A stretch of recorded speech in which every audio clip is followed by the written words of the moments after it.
Pas de pression du tout.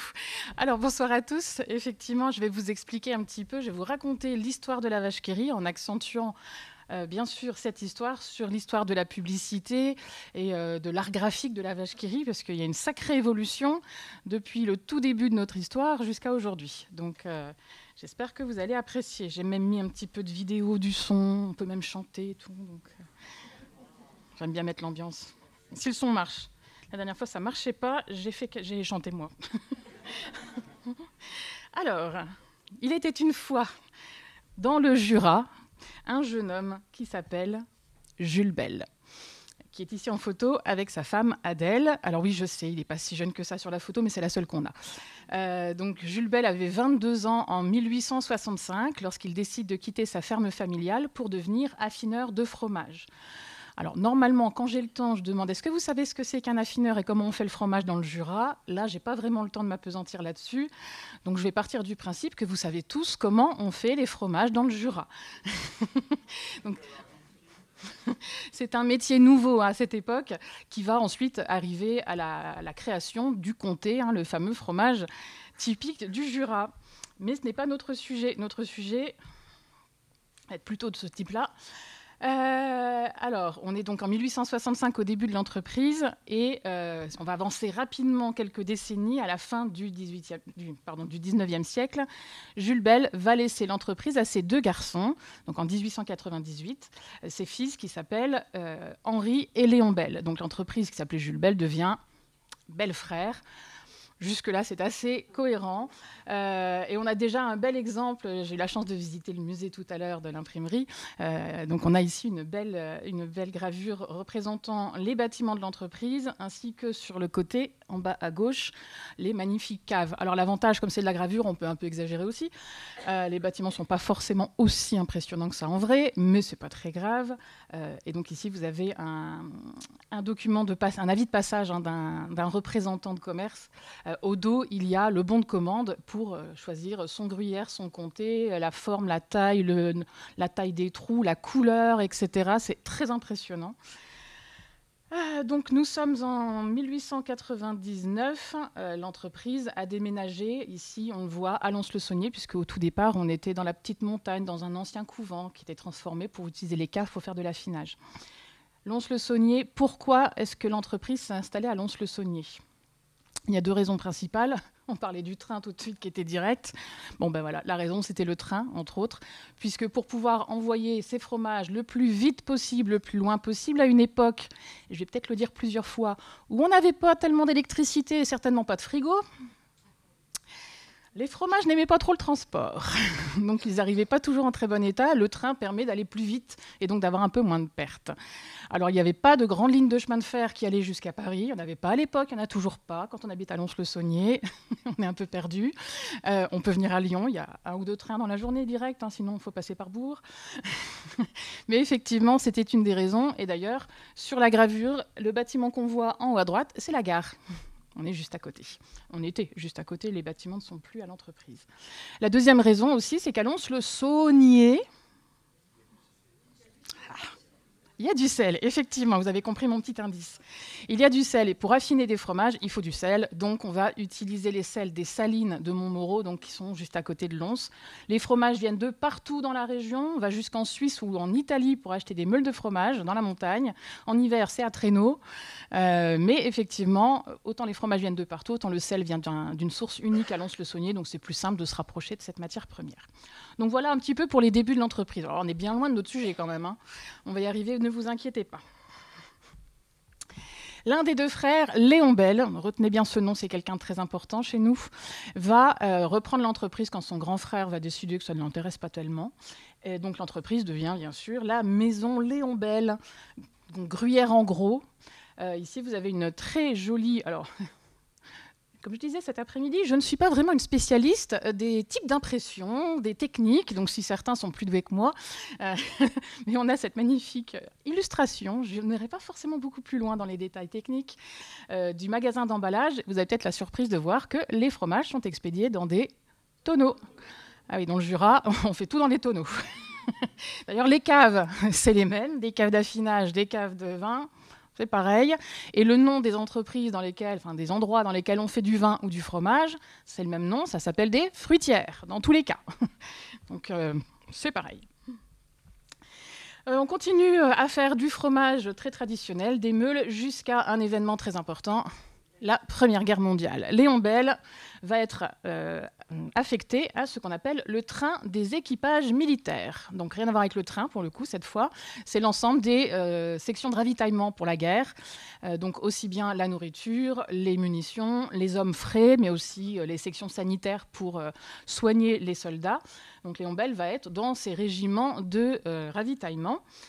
Pour vous montrer un petit peu la complexité de la chose, ici, pour le ravitaillement en viande fraîche, RVF, on va tout simplement modifier les autobus de la ville de Paris qui sont réquisitionnés, fermer les fenêtres avec des grandes plaques de bois et remplacer les poignées où les gens pouvaient se tenir debout par des crocs de boucher, et on remplace les passagers par des carcasses de viande. Ouais, on a des photos avec les carcasses, mais c'est quand même pas très joli. Pour vous montrer aussi la complexité des choses, donc on est sur une époque où il n'y a pas bien sûr les routes qu'on a aujourd'hui, donc ce sont des routes de campagne, où on peut trouver des dizaines de milliers de véhicules qui passent dans tous les sens.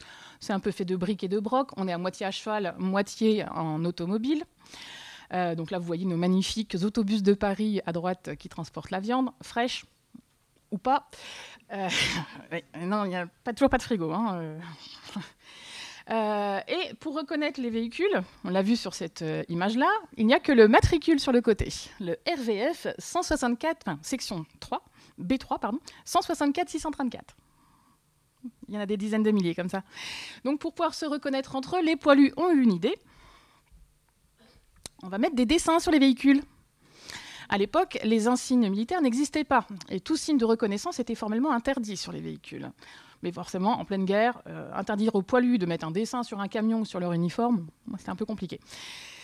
Là, vous avez une page d'ailleurs de l'illustration qui montre ces dessins qui étaient apposés sur les véhicules. Il y a de tout.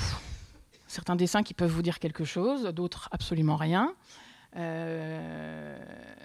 Certains ont un sens. Par exemple, l'infirmière qui est au centre, on sait tout de suite qu'il s'agit d'une ambulance. Bon, l'infirmière qui est au-dessus est un peu occupée apparemment. Eh oui. C'est la guerre. Mais beaucoup de ces dessins n'ont finalement pas grand-chose à voir avec ce qu'il y a à l'intérieur. C'est le principe. Le but, c'est pas de dire aux Allemands où sont les munitions, où sont les choses intéressantes, évidemment. Donc ce sont des blagues internes entre poilus et se reconnaissent ceux qui savent. Évidemment, celui qui nous intéresse n'est pas sur cette image. Mais pour la section B67 du RVF dont je parlais tout à l'heure, le chef de cette section devait manquer de bons dessinateurs puisqu'il a décidé de faire appel à ce monsieur que vous connaissez certainement, qui s'appelle Benjamin Rabier. Il va lui écrire une lettre tout simplement en disant « Bonjour, j'ai une section de ravitaillement en viande fraîche, j'ai besoin d'un dessin pour mettre sur mes camions, est-ce que vous pouvez m'en envoyer un ?» Et Benjamin Rabier était quelqu'un d'extrêmement généreux et donc il lui a, par retour du courrier, envoyé un dessin. Alors Benjamin Rabier, là on est en 1902, on est déjà bien avant la guerre, il avait déjà fait rire quelques vaches apparemment, donc il faisait beaucoup de dessins dans des revues plus ou moins comiques ou satiriques, il avait fait des illustrations pour des fables de La Fontaine qui correspondent parfaitement à son œuvre, sa patte c'est vraiment d'avoir des animaux qui sont très humanisés. Et le dessin qu'il va proposer, c'est celui-ci. Il s'agit bien sûr d'un bœuf, pas une vache. Un bœuf, c'est de la viande. C'est pas de la vache, c'est du bœuf. C'est un bœuf en train de rire, sans doute ravi de se faire manger par les soldats. Et oui, donc on peut voir, donc ça c'est l'original que nous avons à la maison de la vache qui rit. Et on peut voir, donc il est à l'encre de Chine avec de l'aquarelle. Et au crayon, donc on ne sait pas qui a rajouté cela, mais c'est certainement pas Benjamin Rabier. Cette mention en haut de RVF B70, je dis 67 tout à l'heure, je ne sais pas pourquoi. Donc ravitaillement en viande fraîche B70. Et en bas, à gauche, cette petite mention bizarre, la vache qui rit. Oui, alors la plupart des gens, quand ils le voient, disent la wache qui rit. Non, non, le W peut se prononcer V, comme dans un wagon. La vache qui rit, cette écriture vous rappelle peut-être quelque chose. Et oui, les Valkyries. Alors, il faut savoir qu'à cette époque, les Valkyries étaient vraiment quelque chose de sacré pour les Allemands. Alors, quelques décennies plus tôt, un homme qui s'appelle Wagner a eu l'idée de faire un opéra, La Valkyrie, dont le passage le plus connu, c'est la chevauchée des vaches qui voilà. Oui, non, la chevauchée des Valkyries.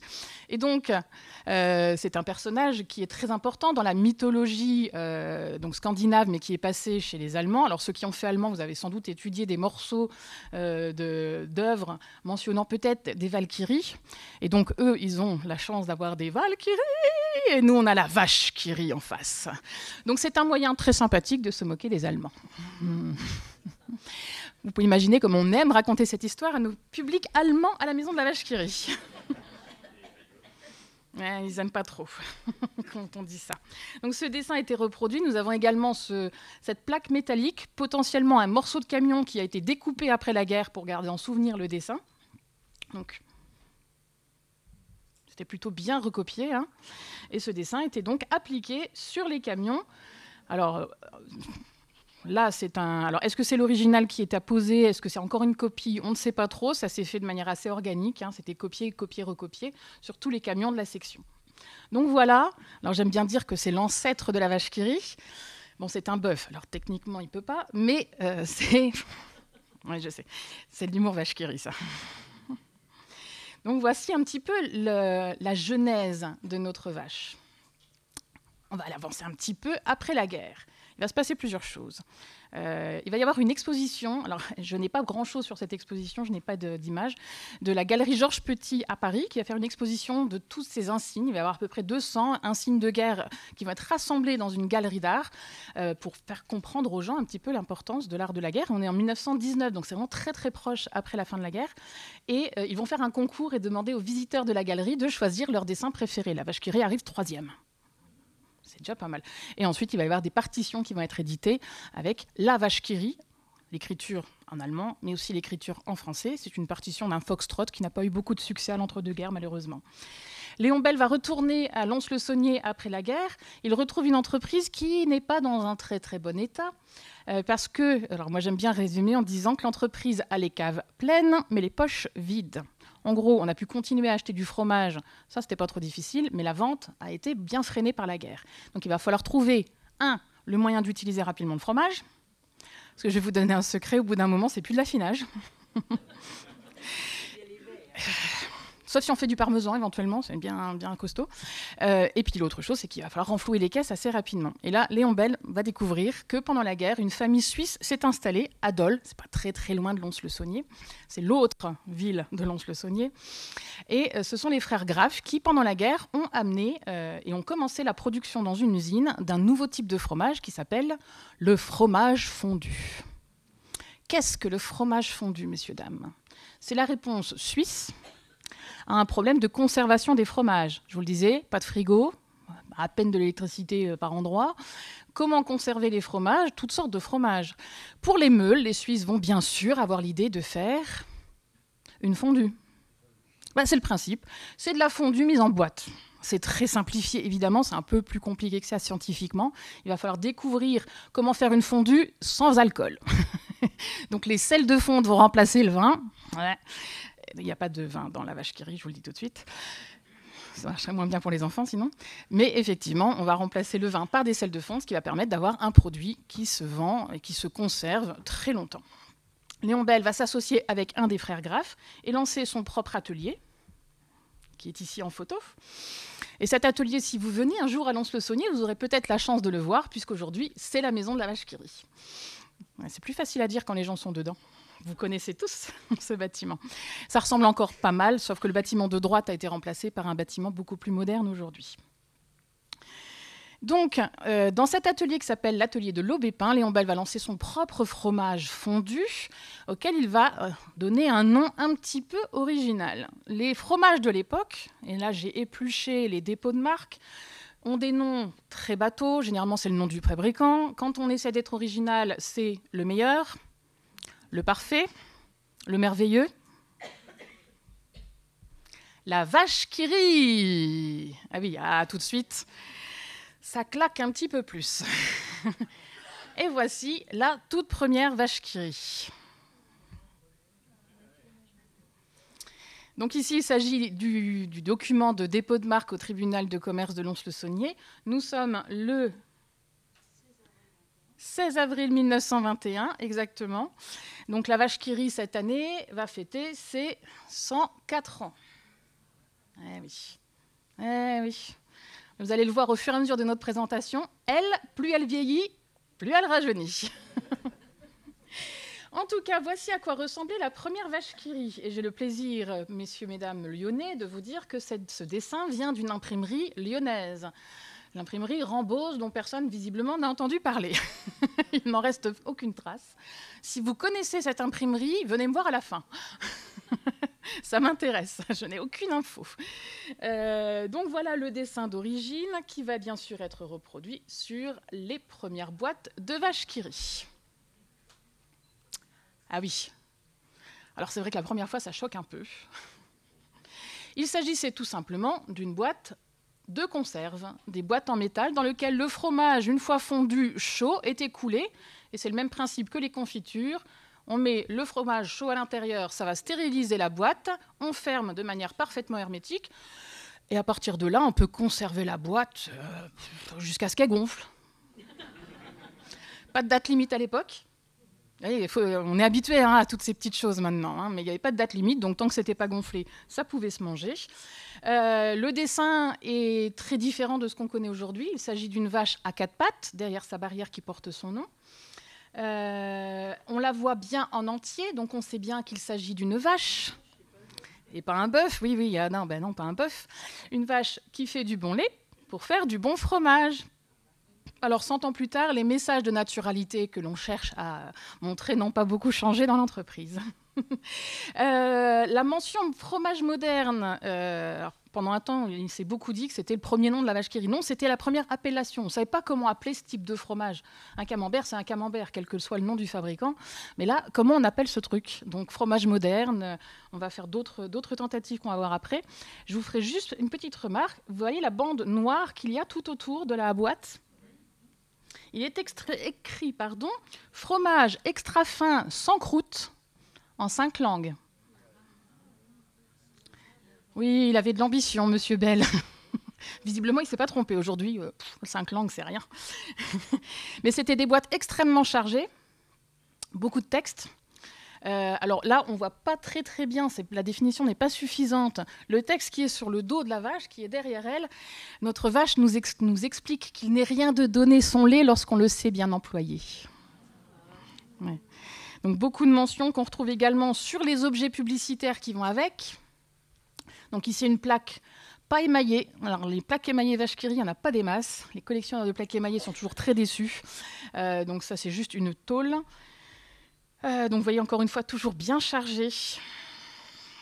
Mais on va aussi retrouver ce dessin un petit peu modifié sur d'autres objets publicitaires comme ce buvard. Donc ça c'est notre plus vieux buvard, donc, qui date approximativement de 1922. Alors je sais parce que c'est une version légèrement différente de la boîte, puisque la deuxième version de la boîte, là on était en 21 la première, en 1922, voilà comment elle va être transformée. Vous remarquez quelque chose? Elle est rouge. Effectivement, rouge dès 1922, donc ça va très vite.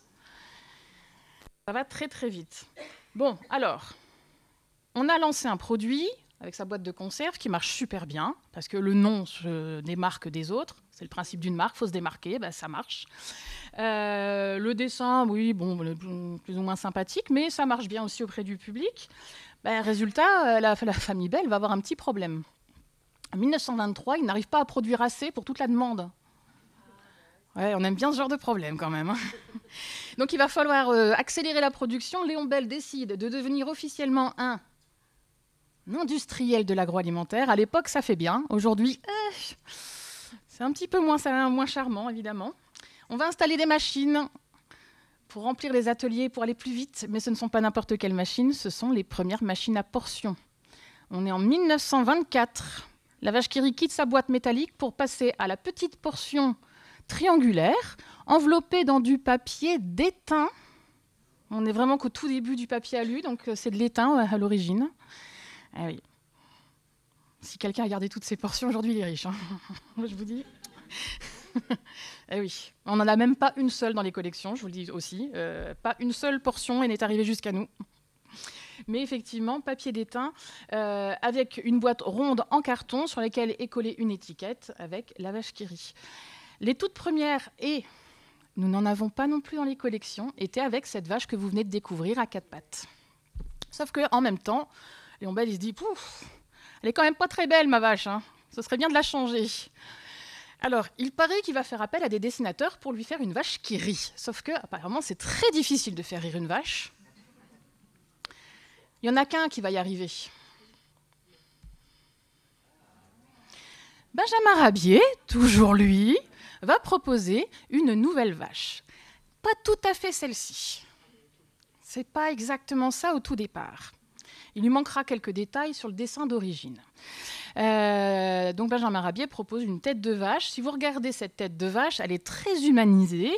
Si on met une vraie tête de vache à côté, ça ressemble quand même pas tant que ça. Elle a des traits extrêmement humains. Elle a des dents humaines, toujours aujourd'hui. Et oui, elle a des incisives. Elle a des yeux qui rient beaucoup. Elle a des petites pattes doigts là parce qu'elle rigole tellement. Hein. Elle a ses fossettes aussi, tellement elle rit. Elle a des trucs qui ressembleraient presque à des sourcils en haut d'ailleurs. Hein. Elle est très très très humaine cette vache. Mais Léon Bell va beaucoup hésiter à l'utiliser au départ parce que le dessin de Benjamin Rabier n'a pas les éléments qui caractérisent la vache qui rit aujourd'hui. Eh oui, il n'y avait pas, à votre avis, les boucles d'oreilles. Il n'y avait pas les boucles d'oreilles. Et le dessin d'origine de Benjamin Rabier, que nous n'avons pas non plus. Alors très clairement, il est perdu. Hein. Elle était brune. Comme pendant la guerre. En fait, ça ressemblait quand même beaucoup, j'ai failli dire vachement, ça ressemblait vachement au dessin de la guerre. Sauf que là, Léon Bell, oui, mais alors le problème, c'est comment on va savoir si c'est une fille, un garçon ? Est-ce que c'est un bœuf, une vache, un taureau ? Et messieurs, dames, la différence entre une vache, un bœuf ou un taureau se trouve beaucoup plus bas. Alors des fois, ça arrive, des gens me disent la différence entre une vache et un taureau, c'est les cornes. Non. Mais on va en reparler des cornes. Parce que là, elle a des sacrées cornes. Hein. Mais effectivement, comment on sait que si c'est une fille ou un garçon, il faut qu'on sache que c'est une vache qui donne du bon lait pour faire du bon fromage. Et il paraît que c'est la femme de Léon Bell, Anne-Marie, qui va suggérer de mettre des boucles d'oreilles à sa vache pour qu'on sache tout de suite que c'est bien une fille, c'est bien une vache, donc c'est bien une vache qui donne du bon lait pour faire du bon fromage. Donc comme ça, si vous retenez une seule chose de cette conférence, retenez que la vache qui rit, ses boucles d'oreilles, c'est pour qu'on sache que c'est une vache. Aujourd'hui, ça nous paraît évident, mais ça ne l'était peut-être pas à l'origine. Et effectivement, la deuxième chose qui manque au dessin d'origine et que Léon Bell va demander à l'imprimeur, et on va en reparler dans 2 secondes, ça va être de colorer la vache en rouge. Et pourquoi rouge ? Y a-t-il des idées dans la salle ? J'aime bien, alors je suis désolée, je suis très pénible, j'aime bien poser des questions. Moi. Quelqu'un a une idée ? Pile poil la bonne réponse dès le départ. Alors, il y a plein de théories. Si vous tapez « Pourquoi la vache qui rit est rouge ?» sur Google, ouf, quelques millions de réponses. Alors, il y a de tout. Les rouges, c'est pour rendre hommage aux rouges Garance de la Première Guerre mondiale. Alors déjà, pourquoi on aurait envie de rendre hommage à un pantalon qui a tué beaucoup de soldats ? Alors, je pense que cette réponse vient du fait que la couleur des vraies affiches, là, c'est des... Enfin, voilà, ça, on ne voit pas très bien, elle fait très, très rouge. Les premières affiches ont cette couleur rouge un peu rosée qui pourrait ressembler un peu. Alors, c'est peut-être une question de pigment à l'époque, et on a utilisé un pigment très proche du rouge Garance, donc ça a fait penser aux gens que c'était ça, mais je n'y crois pas trop. Certains disent tout simplement qu'à force de rire, elle est toute rouge. Elle est peut-être un peu normande au lieu d'être jurassienne. Mais effectivement, tout simplement, le rouge est une couleur qui se voit très bien. Il paraît même qu'on voit le rouge quelques microsecondes avant les autres. Oui, alors, parce qu'on voit vraiment la différence, j'en sais rien. Et puis, soyons honnêtes, une vache rouge, ça n'existe pas. Alors, il y a des vaches qui se prétendent rouges, c'est-à-dire que la couleur est officiellement, comme par exemple la vache jurassienne, la Montbéliarde, enfin jurassienne, dans la région là-bas. La Montbéliarde, elle est officiellement pie-rouge. Mais soyons honnêtes, elle est brune, qui tourne légèrement sur le rouquin, au soleil. Elle n'est pas rouge. Mais effectivement, eh ben là, on a une vache rouge. Imaginez, alors là, c'est un effort d'imagination. Aujourd'hui, cette vache, on la connaît tous depuis qu'on est tout petit. Elle a 104 ans. Donc, qui se souvient d'une époque sans vache qui rit, au moins en France? Soyons honnêtes, personne. Que vous en mangiez ou pas, hein, ça n'a rien à voir. J'en ai pas beaucoup mangé dans ma vie. Il ne faut pas le dire. Mais effectivement, imaginez, vous êtes en 1924, vous vous promenez dans les rues de votre ville, et pour la première fois, vous tombez face à cette image. Là, elle est pratiquement taille réelle. D'une vache rouge, avec des boucles d'oreilles, en forme de boîte de fromage. Les gens ont dû se dire, mais c'est des malades chez Belle. Mais c'est exactement ce qu'on veut. On veut choquer, que les gens remarquent et surtout qu'ils s'en souviennent. L'effet est fantastique, ça marche très très bien. Donc là, on est fin 1923 pour la création de l'affiche au départ. Les boîtes ont toujours le dessin précédent. Léon Belle va encore un petit peu... Bon, et on va l'utiliser sur les boîtes. Voilà à quoi cela ressemble. Juste une petite remarque, vous qui êtes spécialiste, pour certains en tout cas, de l'impression, il va y avoir un petit souci avec l'imprimeur. Parce que lorsque ce dessin va être fait par Benjamin Rabier officiellement, donc la version sans le rouge et sans les boucles d'oreilles, Léon Belle, très confiant, va demander à son nouvel imprimeur, qui s'appelle Vercasson, à Paris, il va dire à Vercasson, payer 1000 francs à M. Rabier pour acheter son dessin. Donc le dessin a été payé 1000 francs. Oui, on va encore des problèmes après. Mais effectivement, 1000 francs pour ce dessin, sauf que lorsque Vercasson va acheter le dessin à Benjamin Rabier, Vercasson va déposer la marque de la vache rouge. Il va déposer le dessin sous son propre nom.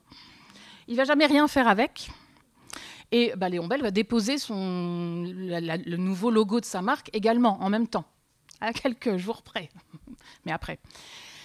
Et quelques années plus tard, lorsque l'imprimeur Vercasson va fermer, les repreneurs, qu'est-ce qu'ils découvrent comme trésor dans leur carton? Ils découvrent qu'ils sont propriétaires de la vache qui rit. Sauf qu'entre-temps, la vache qui rit, elle avait un peu progressé dans le monde. Et donc, il a fallu racheter les droits sur la vache qui rit des années et des années après. Comme quoi, il faut faire très attention.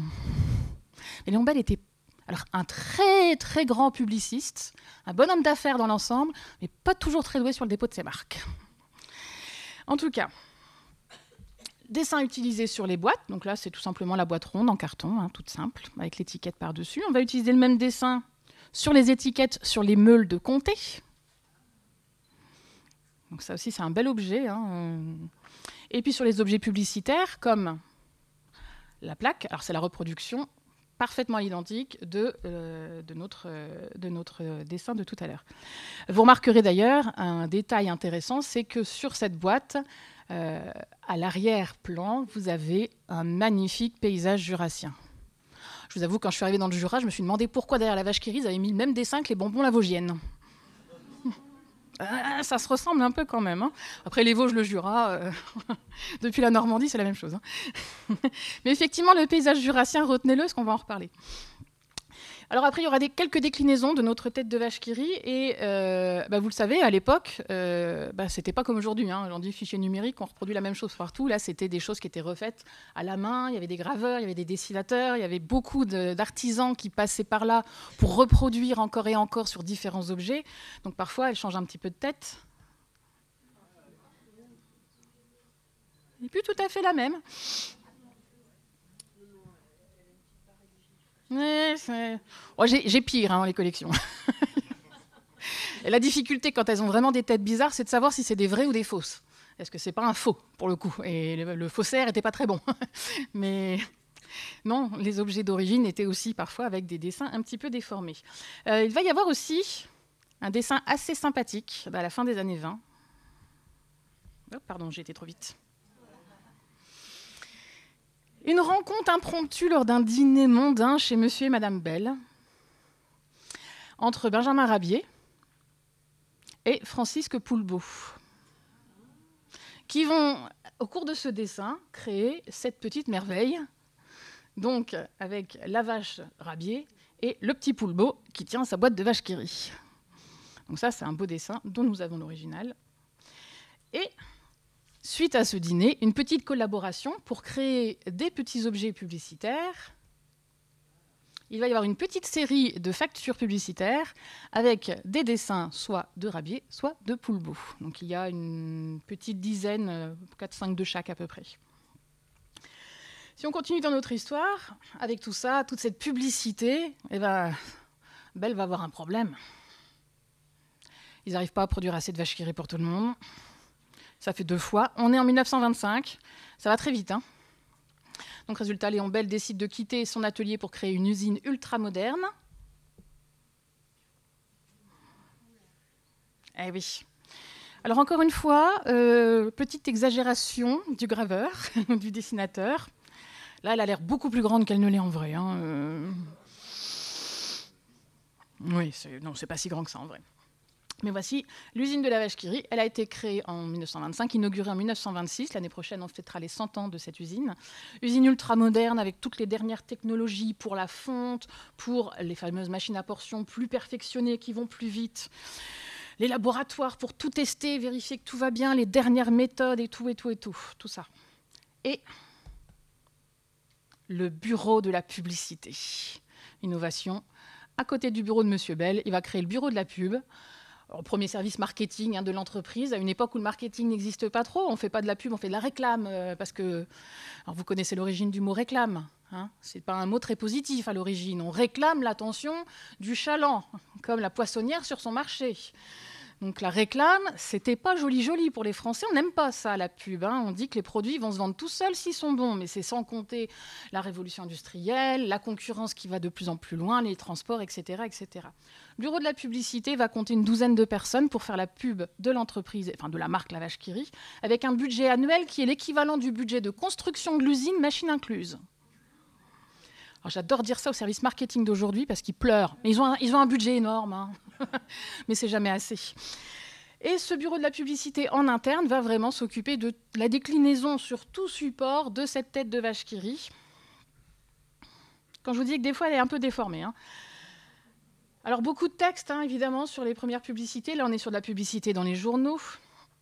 Donc avec, puis à l'époque, il n'y avait pas de loi interdisant la publicité mensongère. Donc des fois, on exagère un petit peu. Ah oui, bien sûr. Alors j'ai pire hein, comme message publicitaire. J'ai celle-ci. Alors, une boîte de vache qui rit a la même valeur nutritive que 12 francs d'œufs, 12 francs de jambon, 11 francs de filet de bœuf, 14 francs de pois en conserve, ou bien encore 22 bananes. Alors, une boîte entière, hein, 22 bananes, oui. Donc là, une publicité de 1931. Mais toujours beaucoup de textes et quelques images, mais ça coûte cher, les images dans le journal. Hein. Après, évidemment, nous avons d'autres objets. Alors, celle-ci, la tête, vous allez voir quand même, elle est encore un petit peu déformée. Donc, toujours un très beau buvard publicitaire. Et puis, on a la chance dans nos collections d'avoir... Ouais. Alors ça, je me suis fait un plaisir dans l'exposition, enfin dans l'exposition permanente, les deux sont exposés côte à côte. Ça fait plaisir. Mais effectivement,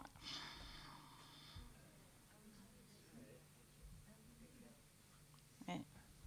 Puis on a aussi d'autres petits objets. Bah oui. Alors, la plupart des objets ne viennent pas de l'entreprise parce qu'elle n'a pas gardé grand-chose. J'aime bien, pour être gentil, dire que l'entreprise a toujours été tellement tournée vers l'avenir qu'ils n'ont pas beaucoup conservé leur passé. On a aussi de très beaux objets comme celui-ci. Donc ça, c'est la maquette d'une publicité. Je n'ai jamais trouvé la publicité qui va avec, donc ça se trouve, elle n'est jamais sortie. Et donc là, fait à la main, au crayon. Puis après, on a des choses comme ça, par exemple. Donc on retrouve toujours la même boîte, hein, on est toujours dans la même période. Puis on va changer un petit peu de registre. La publicité, à l'époque, il n'y avait pas beaucoup de supports. Aujourd'hui, on a des supports dans tous les sens. Là, évidemment, c'était l'affichage. Donc, on a vu les affiches, les plaques, la presse et la radio. J'adore la radio. Alors là, c'est moins graphique. On va sortir un disque. Alors, je vous explique, oui, parce qu'il faut le contexte quand même. La publicité était interdite à la radio en France à l'époque. Oui, alors c'était un petit peu comme la publicité qui est interdite après 20 heures sur les chaînes du service national. On trouve toujours le moyen de contourner. Donc, la météo vous est présentée par la vache qui rit. Ou les mots croisés de la vache qui rit sur Radio Luxembourg. Et encore mieux, on va faire des disques. Un vrai disque, magnifique, avec un chanteur qui chante une chanson. La chanson s'appelle « C'est la vache qui rit ». On va passer ça sur les ondes comme n'importe quelle chanson à succès de l'époque. Ça se faisait beaucoup. Il y a derrière un chanteur assez connu qui a commencé sa carrière comme ça. Charles Trenet. Boum, quand votre moteur fait boum. Donc voici alors, une partie, un côté de la partition. Oui, alors c'est pas précisé ici, la chanson est chantée par Constantin Le Rieur.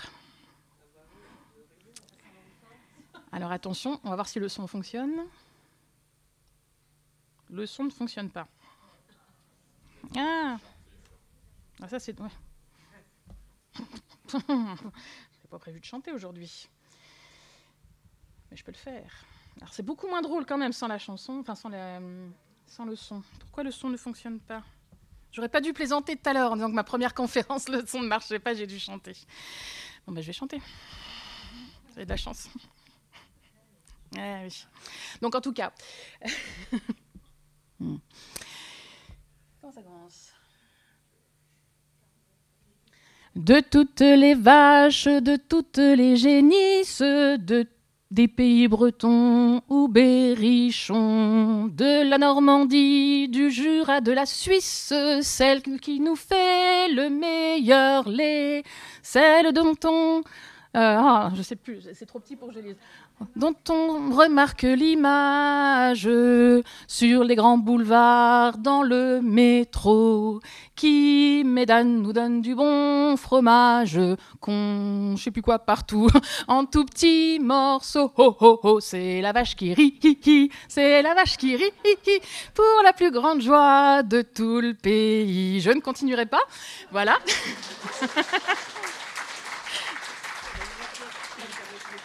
J'aurais pas dû plaisanter. Heureusement, je prends des cours de chant. Hein. Normalement, c'est du lyrique. Hein. Je suis sûre que ma prof apprécie beaucoup ça. Donc, en tout cas, voilà pour la petite page musicale. J'aurais pas dû faire la blague. Ça m'a porté malchance. Donc, pour continuer sur les supports publicitaires, beaucoup d'affiches pour des concours. Le budget de la publicité va beaucoup dans les concours et sur énormément de cadeaux à gagner. Il y a des petits bons de participation. Alors, ils font 2 cm en vrai, hein, qu'on va découper, qu'on va avoir dans la boîte et qu'on va pouvoir mettre sur une feuille, comme d'habitude, hein, vous connaissez, avec un timbre, etc., pour gagner plein de cadeaux. Imaginez là, on pouvait gagner une voiture. On est en 1935. C'est plutôt pas mal de gagner une voiture. C'est pas grand monde qui avait une voiture à l'époque.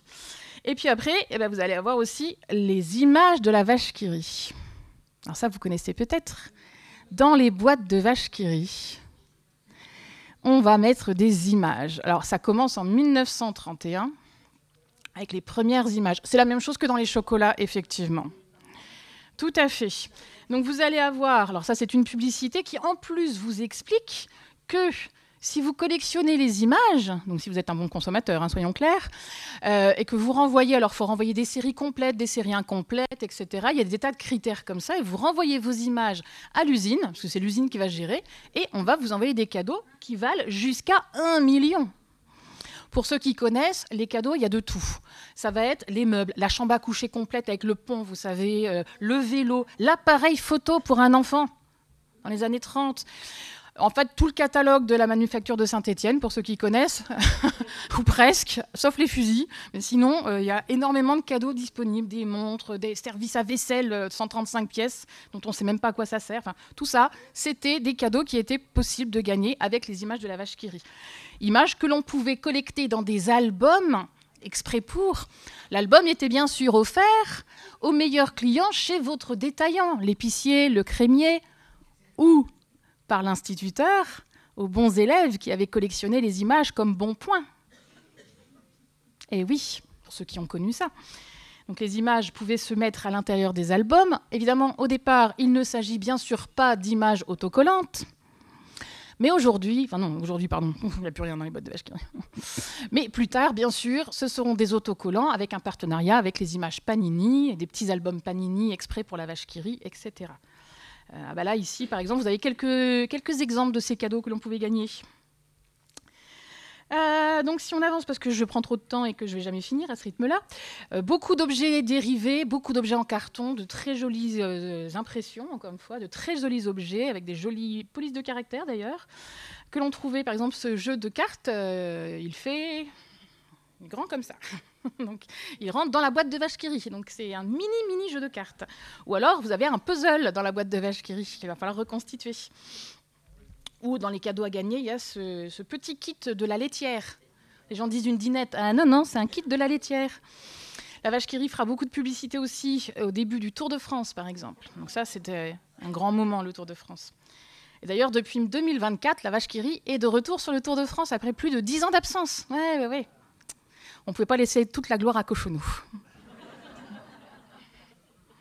Ensuite, on va arriver à la Deuxième Guerre mondiale, qui est une période, alors bien sûr, compliquée pour tout le monde, mais également pour les fabricants de fromage, puisque le taux de matière grasse va être imposé dans les fromages. Alors, on ne savait même pas ce que c'était qu'un taux de matière grasse à l'époque. C'est pour ça que les étiquettes vont légèrement changer. Alors déjà, en plus, elles sont plus petites. Donc vous avez la boîte, l'étiquette est plus petite parce qu'il n'y a pas beaucoup de papier. Alors on fait des économies comme on peut. Et en plus, on va rajouter la mention qui est en haut, là, fabrication imposée. C'est histoire de vous dire que si ça ne vous plaît pas, ce n'est pas de notre faute. Avec tous les tracas de la guerre, Léon Bel va décider de laisser la place, parce qu'il était toujours là. Il va laisser la place à son gendre qui est au centre ici, qui s'appelle Robert Fievé. Donc lui vient d'une famille d'industriels et qui va développer un petit peu l'entreprise, on va dire, pendant ses 55 ans de présidence. Il sera PDG de 1941 jusqu'en 1996. Ouais.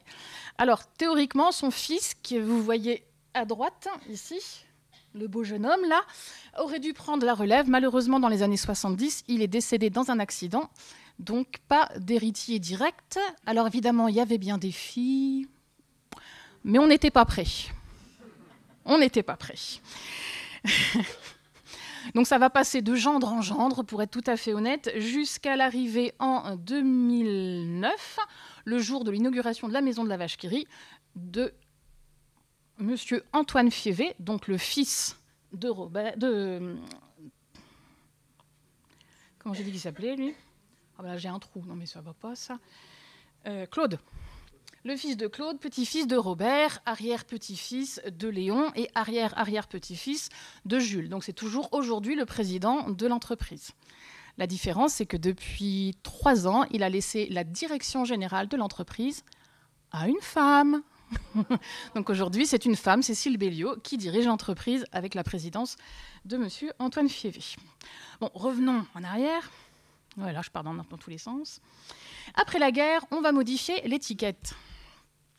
On va mettre la tête de la vache dans le V de la victoire.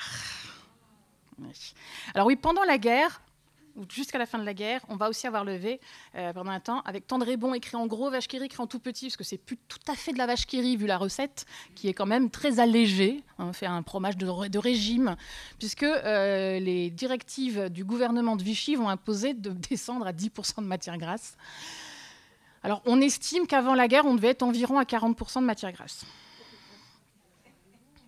Alors attention, on ne calcule pas pareil, on est du gras sur produit total. Aujourd'hui, on calcule en gras sur produit sec. Mais personne n'a réussi à me faire la conversion.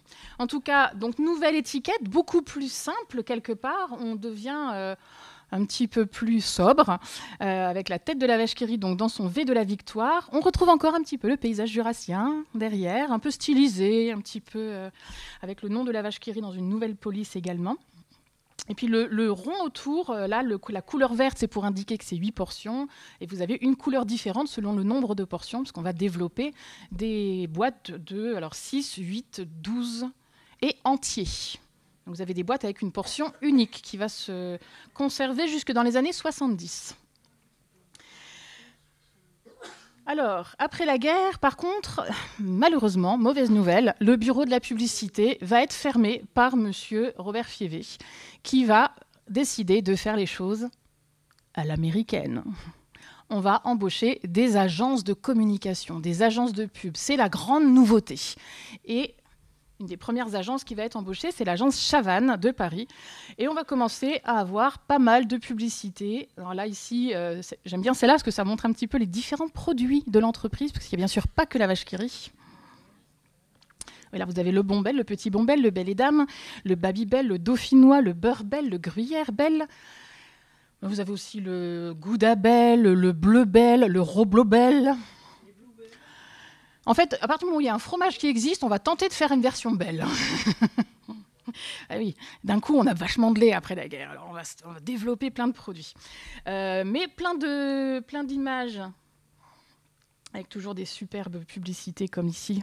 Regardez-moi bien, est-ce qu'on peut se tromper? Non, car je n'ai pas de sous-marque. À l'époque, il y en avait.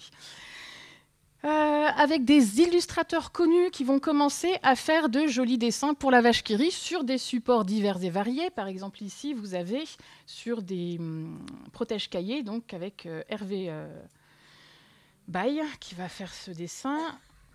On va modifier encore après. Là, on est un peu plus tard. Attendez, je suis en train de... attendez, j'ai fait une bêtise. Youp, il n'est pas à sa place, celui-là. Je ne suis pas dans l'ordre chronologique. J'avais m'a échappé. On est là. 1955, c'est la révolution chez la vache qui rit. En fait, petit à petit, après la guerre, les fromagers sont autorisés à remettre du gras, mais progressivement. Puis un jour, ça va être fait ce que vous voulez. Donc les fromagers vont se lancer à la course à la matière grasse. Il y en a qui font la course à l'armement. Chez les fromages, c'est le gras. Et la vache qui rit, en 1955, va sortir sa version à 50% de matière grasse, à mi-chemin entre le beurre et la crème fraîche. Oui, c'est très gras, hein. Je vous rassure, depuis, on a baissé. Oui. En fait, à cette époque-là, oui, après la guerre, il faut un petit peu remplumer nos Français qui ont subi énormément de privations. Les enfants qui ont grandi pendant la guerre sont en moyenne un peu plus petits que les générations précédentes et les générations suivantes, à cause des carences de la guerre. Eh oui. Donc, de dire « mon fromage est le plus gras du marché », c'était, étonnamment aujourd'hui, un message porteur. Ça fait vendre. Donc la vache qui rit va faire sa version 50% de matière grasse, 1955. Et pour cela, il va falloir changer la recette. Alors, on est déjà au papier alu, là. Alors, le problème, c'est que je n'ai pas la date à laquelle on est passé à l'alu. Mais ça devait être assez tôt, parce que l'aluminium existait déjà à la création. En tout cas, on va en parler. Sur une nouvelle recette. Jusque-là, la vache qui rit était ce qu'on appelle communément une crème de gruyère. Alors, si vous allez aujourd'hui dans un magasin, que vous achetez de la crème de gruyère et que vous comparez avec de la vache qui rit, ça n'a pas grand-chose à voir. En 1955, nouvelle recette, on prend un mélange de fromage, donc c'est de l'emmental, du gouda, de la mimolette, qui vont être mélangés avec du lait et surtout avec du beurre. Et il faut ce mélange de fromage pour réussir à faire une recette à 50% qui soit bien harmonieuse, bien homogène. Parce que le gras, c'est bien compliqué à traiter en usine. Donc nouvelle recette, c'est la révolution, je vous le disais. Ça va d'ailleurs permettre à certains concurrents de dire que la vache qui rit, c'est une crème de n'importe quoi. On ne sait pas ce qu'il y a dedans, c'est des restes de vieux fromages et des croûtes. Légende qui dure encore aujourd'hui. Une grande partie de nos visiteurs arrivent persuadés que la vache qui rit est faite avec des restes de vieux fromages et des croûtes. Alors déjà, sur la première boîte, c'était mis extra fin sans croûte. On le met plus aujourd'hui, mais non, il n'y a toujours pas de croûte, il n'y a jamais eu de croûte dans la vache qui rit. Et ce n'est pas des restes de vieux fromages, ce sont des fromages qui sont sélectionnés exprès pour. Donc c'est vrai que c'est très frustrant d'entendre encore des gens croire ce genre de choses. Surtout que le concurrent en question, il n'existe plus. Mais la légende, si. En tout cas, puisque c'est la révolution dans la recette, la vache qui rit décide de jouer le tout pour le tout et de tout changer. Donc on change aussi le visuel. Donc là, vous avez un aperçu. Je vais vous montrer une boîte. Voilà la nouvelle boîte de la vache qui rit. Alors, vous avez plus du tout de paysage jurassien. Par contre, vous avez un magnifique blason doré pour montrer la qualité du produit et l'apparition de 4 étoiles au-dessus de la tête de la vache qui rit. Est-ce que vous avez une idée de pourquoi il y a 4 étoiles au-dessus de la tête ? Tout simplement parce qu'au moment où ils vont sortir cela, le gouvernement français sort le décret d'application d'une vieille loi qui n'avait jamais été appliquée à cause de la guerre, imposant aux hôtels d'être classés selon des étoiles. Alors oui, c'est le gouvernement français qui a inventé les étoiles des hôtels déjà, il faut le savoir. Et la vache qui rit va s'auto-attribuer la note maximale. 4 étoiles. Mais en 92, à l'apparition de la 5e étoile pour les hôtels, la vache qui rit reste sobre et ne se rajoute pas une 5e étoile. Je vous avoue, récemment, j'ai expliqué ça à notre service marketing et très sérieusement, ils m'ont regardé en disant « Et sinon, tu penses qu'il faut qu'on rajoute la 5e étoile ?»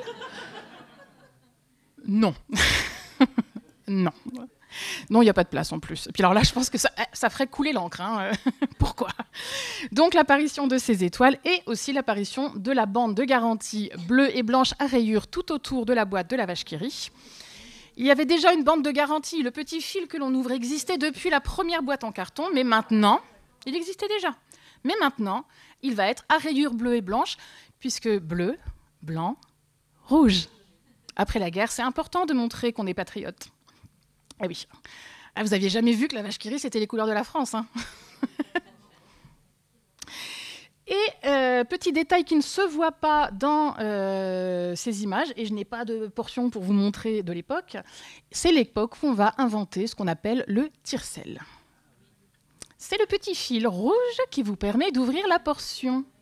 Jusqu'en 1955, il n'y a aucun système d'ouverture pour les portions. D'après les témoignages de gens qui ont connu cette époque, on faisait... Je ne fais pas que chanter, je fais aussi les bruitages.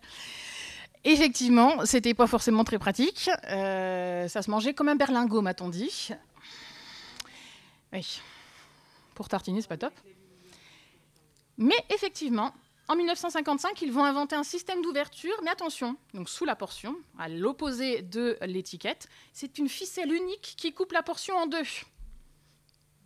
Mais il va falloir mettre les doigts pour écarter un petit peu. Donc ce système, le tire-sel, va être beaucoup critiqué dans les années 70 et 80, où on commence à dire l'hygiène, l'hygiène, l'hygiène. Il y a un jeune homme, ou peut-être pas jeune d'ailleurs, un monsieur très sympa, qui pas du tout compliqué, vous en avez peut-être déjà entendu parler, il s'appelle Pierre Desproges. Charmant. Charmant. Il va faire une chronique qui s'appelle Le fil rouge. Si vous avez l'occasion, sur Google, tapez Pierre Desproges, le fil rouge. Alors, il y a quelques gros mots. Mais alors, je ne sais plus s'il dit que c'est un système de torture soviétique ou s'il menace les inventeurs du fil rouge des pires tortures soviétiques, un truc comme ça. Donc, en tout cas, c'est une catastrophe, paraît-il. Donc, les ingénieurs vont plancher pour faire un système d'ouverture plus facile, qui va sortir en 1986. Et oui, c'est le système qu'on utilise toujours aujourd'hui. Il s'appelle l'OIPP, ouverture intégrale des portions par la pointe. Le cahier des charges, c'est que votre portion, c'est une boîte de conserve individuelle. Donc il faut la résistance, il faut la conservation d'une boîte de conserve. Il faut qu'un gamin de 2 ans puisse, en tirant sur une ficelle, l'ouvrir avec 2 doigts. Voilà.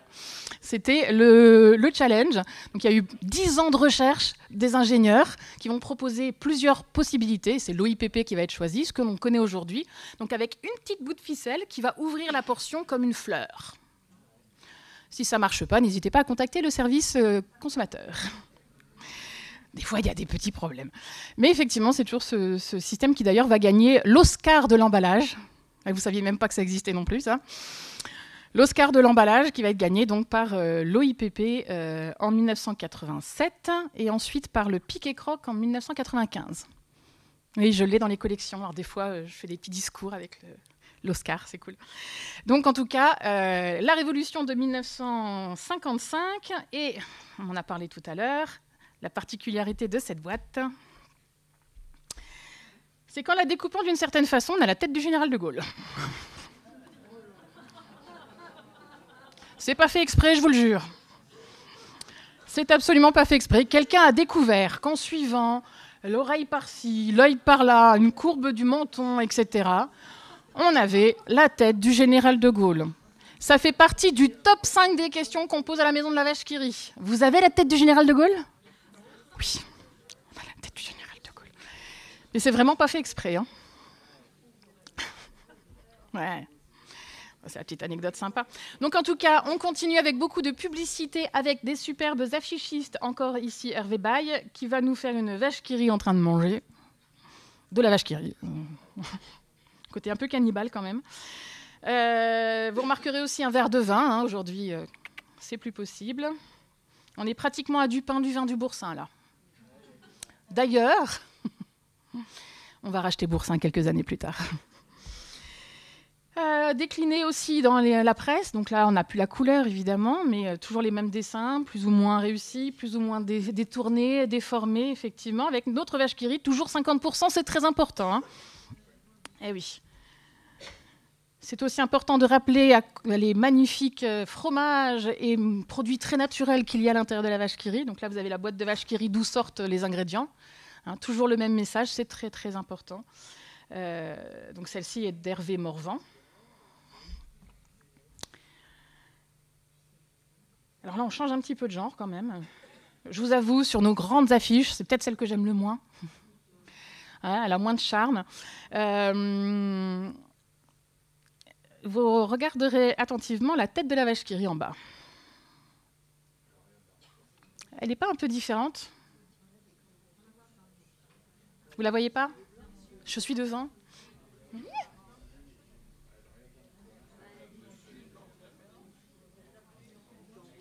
Elle est un peu différente quand même, hein, par rapport à là. Ils vont faire une tentative. Alors, oui, alors là, ça, c'est une erreur d'impression. Ces dents sont un peu bizarres, effectivement. Alors, ça se voit peut-être pas très très bien, parce que certains sont loin en plus, mais on va gommer complètement les poils. C'est que jusque-là, on voit son pelage, et là, d'un coup, choup, un aplat de rouge. Et puis, celle-ci, en plus, au niveau des traits, ils vont un petit peu grossir les traits pour faire un petit peu plus bande dessinée. Enfin, vous voyez, on a vraiment ce côté un peu simplification. Et ce qui fait que pendant un petit moment, la vache qui rit, avec ce dessin, certains vont trouver qu'elle ressemble beaucoup à un diable. Elle va commencer à faire peur. Alors, vous inquiétez pas, ça ne durera pas longtemps. Ils vont rectifier le tir très vite. Donc, c'est très, très peu de dessins, d'images. On a aussi un buste en plâtre. C'est un diable. Les gens ont peur. Mais vous voyez, après, on est un petit peu à mi-chemin. On essaye de trouver comment adoucir, comment... Petit à petit, en plus, les cornes vont se rétrécir. Ça, c'est vraiment une marque qu'on peut voir dans toute l'évolution. Et toujours nos grands dessinateurs, nos grands illustrateurs qui vont continuer à faire des objets publicitaires, donc là, des séries de buvards. C'est probablement un des objets qu'on trouve le plus de la vache qui rit. Vous connaissez probablement, c'est une série de buvards qui va être éditée. Alors, c'est... avant les 50% et après les 50%, ils vont rééditer. Donc vous avez les mêmes avec des deux versions. Les collectionneurs, ils veulent les collections complètes. Donc il y a 9 séries de 10 buvards, dont 4 séries qui existent en double. Plus des versions, il y a des choses décrites derrière et d'autres, il n'y a pas des choses décrites derrière. Donc ça fait un nombre impressionnant de buvards à collectionner différents. Alors si vous en avez, ce n'est pas la peine de nous en faire don. On a ce qu'il faut. Alors oui, parce qu'on a aussi beaucoup de visiteurs qui viennent avec des choses qu'ils ont retrouvées dans le grenier de la grand-mère. Ils arrivent à l'accueil en disant « J'ai retrouvé ça, je peux avoir une entrée gratuite ?» Ils pensent qu'en amenant des objets, ça va leur faire l'entrée. Non, ça ne marche pas. Vous voyez, là, c'est la version 50%. Et la différence, c'est juste que c'est écrit 50%. Bon, ce n'est pas le même buvard, hein, mais 50%. Avec beaucoup de publicité de plus en plus. On est vraiment dans des âges d'or de la publicité de la vache qui rit, avec donc dans les bus de Paris, dans le métro. Alors, étonnamment, je n'ai aucune photo d'une grande affiche. Dans le métro, on a mis des mini-affiches. Je ne comprends pas. À la même époque, on va mettre des affiches géantes pour Babybel, mais la vache qui rit, non. Alors, bon, bah là, j'ai normalement de la... Mais sans le son, c'est beaucoup moins drôle. Là, je ne vous le ferai pas, parce que c'est le premier film publicitaire de la vache qui rit avec Pauline Carton. Je ne pourrais pas imiter la gouaille de Pauline Carton. C'est dommage, parce que sans le son, c'est quand même beaucoup moins drôle. Hein. On aurait dû appeler le monsieur. Bon, c'est pas très grave. Mais en tout cas, des publicités qui étaient uniquement au cinéma au départ, hein, d'ailleurs, avant d'arriver à la télé dans la fin des années 60. Bon, je vous laisse pas la suite, parce que ça sans le son, c'est pas très drôle. Alors, sur l'évolution hors graphique et hors publicité, la vache qui rit va beaucoup encore évoluer. On est avec notre ami Robert Fievé. Pendant ses 55 ans de règne, l'entreprise va être multipliée par 40. Oui, c'est énorme. Avec beaucoup de marques différentes, avec l'installation sur tous les continents, on va revoir ça, et avec bien sûr la modernisation de l'outil industriel. Donc l'usine va se développer, avoir des nouvelles techniques, des nouvelles machines qui vont plus vite, avoir encore plus de laboratoires pour vérifier que tout se passe bien.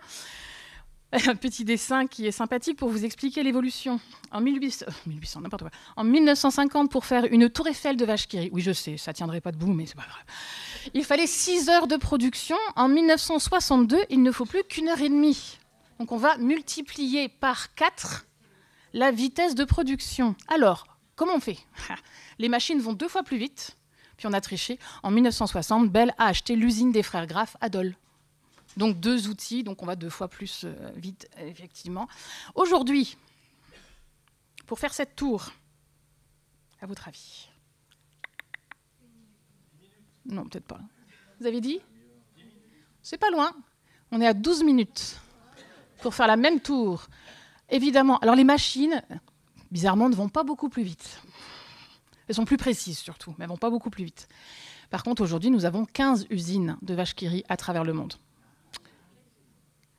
Oui, donc ça va plus vite, forcément. Si on avance dans la publicité, par contre, à la même époque, donc là, on retrouve le dessin, l'étiquette où je me suis trompée tout à l'heure, où la vache qui rit est avec une cloche. Ils ont remplacé le blason par une cloche. C'est l'étiquette de vache qui rit qui a duré le moins longtemps, moins de 2 ans sur cette étiquette. Elle n'a pas dû beaucoup plaire. Les publicités que vous pouvez voir ici, on n'est plus vraiment dans le même registre. Là, c'est sans doute c'est pas très gentil à dire, mais la pire époque au niveau de la publicité de la vache qui rit. Parce qu'on veut faire, encore une fois, comme les Américains, et on va remplacer nos affichistes par la photographie. Et alors là, ça a beaucoup moins de charme. Oui, alors la photo d'une vache... Alors, juste pour info, on n'a jamais, de toute l'histoire de la vache qui rit, coloré une vraie vache en rouge. Contrairement à une vache violette, là... Jamais. Non, nous, on préfère mettre des stagiaires dans des costumes inconfortables. Mais effectivement, beaucoup moins d'intérêt sur ces publicités dans les années... Alors là, on est fin des années 60. Les choses changent un petit peu quand on arrive dans les années 70. C'est pop, c'est coloré, c'est les vaches qui rifilent. Là, on change tout. Les accessoires, les couleurs, on est à fond sur le pop art, le bleu, blanc, rouge. On est toujours sur de la photo, mais ça a quand même un peu plus de... Ouais, c'est sympa. Alors, il y a des pubs à la télé qui vont avec, parce que les campagnes publicitaires deviennent ce qu'on appellerait aujourd'hui de la pub 360 degrés. On fait tous les supports avec les mêmes visuels. Donc les mêmes images, les mêmes acteurs, les mêmes personnes vont faire les pubs à la télé, les affiches qui sont les mêmes que ça dans les grands points d'affichage et dans la pub presse. Une uniformisation complète de la publicité sur tout support, alors qu'avant, c'était ciblé par support, on faisait des choses différentes. Donc là, nos vaches qui rifilent. La petite info, aujourd'hui, un vache qui rifile est un collectionneur de vaches qui rit. D'objets vaches qui rit, il ne garde pas les fromages. Il le mange, le fromage. Là, encore des vaches qui rifilent. Oui, alors ça, c'est vraiment le message. Les vaches qui rifilent ont la sagesse de se faire une santé en se régalant. Mais toujours, alors, vous avez des petites vaches un peu partout, vous avez les produits. Et là, on va commencer justement avec les différentes publicités. On va s'attarder un peu là-dessus. Avoir une alternance entre des publicités où on s'intéresse uniquement à la vache, des publicités où on s'intéresse surtout aux produits, des publicités où on s'intéresse aux consommateurs. Mais l'équilibre est dur à trouver. Ici, par exemple, la vache, elle est un peu oubliée quand même. Changement d'étiquette, encore une fois. 1970. La vache qui rit change encore une fois d'étiquette. Donc là, on est toujours avec un grand fond bleu, avec ce grand triangle. On n'est plus sur le V de la victoire, mais c'est tout simplement la portion qu'on retrouve sur l'étiquette. Et cette fois-ci, regardez attentivement la tête de la vache qui rit. C'est la toute première vache qui rit moderne, c'est-à-dire que celle-ci, c'est la première version qui ressemble à ce qu'on connaît encore aujourd'hui. Les évolutions à partir de là vont être minimes. Petite corne, toute douce, toute mimi, des cils, elle a du mascara pratiquement. Alors vous avez selon les périodes, les boucles d'oreilles qui sont dans le même sens, pas dans le même sens, 2 étiquettes, pas 2 étiquettes. Alors ça va être la valse des étiquettes sur les oreilles de la vache qui rit. Mais cette fois-ci, plus un poil. Elle est parfaitement lisse, très bien épilée. Elle est beaucoup rajeunie, hein, d'ailleurs. Elle ressemble plus beaucoup à une vraie vache, si on est tout à fait honnête. Donc là, du dessin de Benjamin Rabier, il ne reste que le fait que c'est une vache en train de rire. Et sinon, elle est rouge avec des boucles d'oreilles. Mais on est quand même là, arrivé petit à petit, très loin du dessin de Benjamin Rabier de 1924. Dans la publicité, alors là, c'est la bonne nouvelle. C'est un peu un ovni à cette époque. On revient sur de l'affiche. Alors c'est même assez exceptionnel puisque c'est une campagne publicitaire à l'aérographe. Avec notre vache qui rit, qui à peu près a 50 ans, et pour la première fois, elle se met debout. C'est la première représentation d'une vache qui rit. Là, elle a terminé son processus d'anthropomorphisme, hein, le processus de transformation en être humain. Elle est humaine, ou presque, à part sa tête un peu étrange. Elle fait du stop ici, effectivement. Visiblement, elle joue de la guitare. Je vous avoue qu'avec les sabots, je ne sais pas comment elle fait. Alors, il y a une bonne déclinaison de cette campagne publicitaire qui est une de mes préférées, hein, pour être honnête. Elle est fantastique. Vous avez la vache qui rit avec ses copains de chez Disney. C'est aussi le début des partenariats avec soit Disney, mais aussi avec toute la bande dessinée. Le tout premier partenariat va avec Astérix en 1969. C'est la première fois que sur la boîte, un personnage autre que la vache qui rit va apparaître, c'est Astérix. Donc on peut gagner des villages d'Astérix en carton, des choses comme ça. Mais il va y avoir aussi Tintin, Lucky Luke, beaucoup de bandes dessinées, hein, et beaucoup de dessins animés aussi. Bon, bien sûr, après, il va y avoir beaucoup de foot. C'est beaucoup moins drôle. Mais il y en a beaucoup, beaucoup, beaucoup. Là, vous voyez, la vache qui rit avec ses costumes régionaux. Le slogan est assez sympa. Chaque région a son fromage. France à la vache qui rit. Elle est bien, hein? C'est pas mal. Alors attention, vous êtes prêts?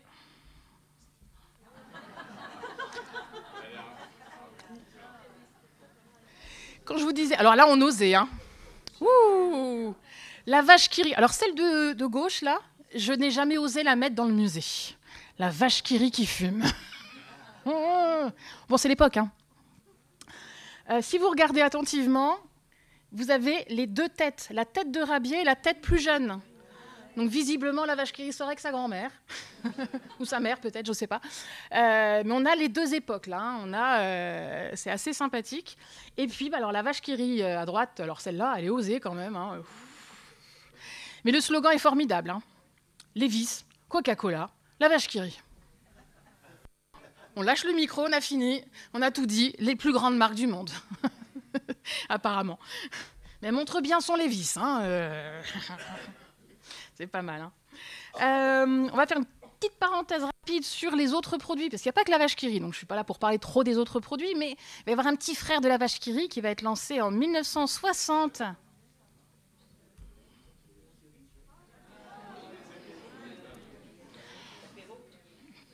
À l'origine, c'était pour faire une miniature de la vache qui rit pour la dégustation, hein. Les commerciaux ne sont pas contents. La vache qui rit ne se mange pas normalement en une seule bouchée, parce que ce n'est pas pratique pour la dégustation. Ils demandent une mini vache qui rit, le triangle, ça ne marche pas. Ils vont faire un cube, et ça marchera tellement qu'ils vont le sortir commercialement. D'abord nature, bien sûr, à gauche. Ça s'appelle la vache qui rit apéritif cocktail. Le nom est plus grand que le cube, ça ne rentre pas, hein.